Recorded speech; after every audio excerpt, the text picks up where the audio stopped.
President Trump made a promise to Colorado, and he delivered. Retaliation. He said that he would punish this state, and he has, including his decision to block disaster aid after wildfires and floods. Colorado is asking again after the Aspen Acres Fire, one of the largest and most destructive in state history.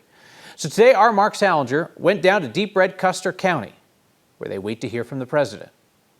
After the fire come the floods. All the water ends up at some point coming through this little culvert. Custer County Republican Sheriff Rich Smith It is not handling the demand. knows the impact even a little rain can have after nearly 2 months of battling the Aspen Acres Fire. All the way up for miles, this creek needs to be widened and debris cleared. As firefighters continue to work to gain full containment on the 7th largest fire in state history, his mind is also focused on rebuilding everything that's been destroyed. The governor of Colorado submitted a declaration of a disaster asking for assistance from President Trump. Colorado tallied up $17.2 million in damages to public infrastructure from the Aspen Acres Fire and another $1.4 million from the Gold Mountain Fire.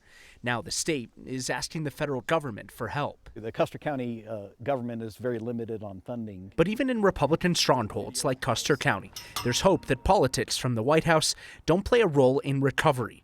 Requests for federal help after the Lee and Elk fires near Meeker and after flooding outside of Durango were both denied by the Trump administration, and Colorado's appeals were denied in April. State officials allege the pattern is political. A leaked White House email from last December shows the staff are asking federal agencies to align funding decisions with administration priorities for Colorado.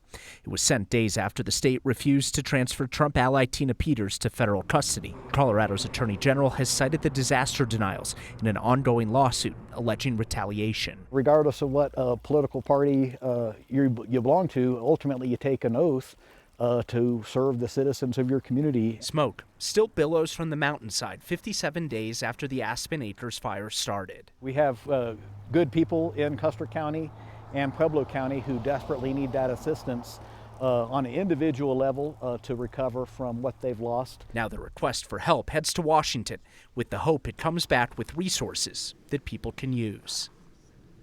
Individual assistance, direct help for homeowners like the ones that Sheriff Smith mentioned, is only being requested for Pueblo and Custer counties. It could mean money for temporary housing, home repairs, even unemployment assistance for people whose jobs disappeared with the fire. For families in Beulah, Rye, Wetmore, those towns in that area, the next move belongs to the president, Kyle. All right, so the president blocking aid for the Lee and Elk fires, blocking the Arkansas Valley Water Project. All of this is hitting like the reddest parts of Colorado. Yeah, you look at Meeker, Las Animas, those areas are all super, super deep red, and they're being impacted by this. So now they're hoping the third time's the charm. This one's different. But you look at that area outside of where we were today, and you see all those dead trees up there that haven't burned. Those are pine beetle kills.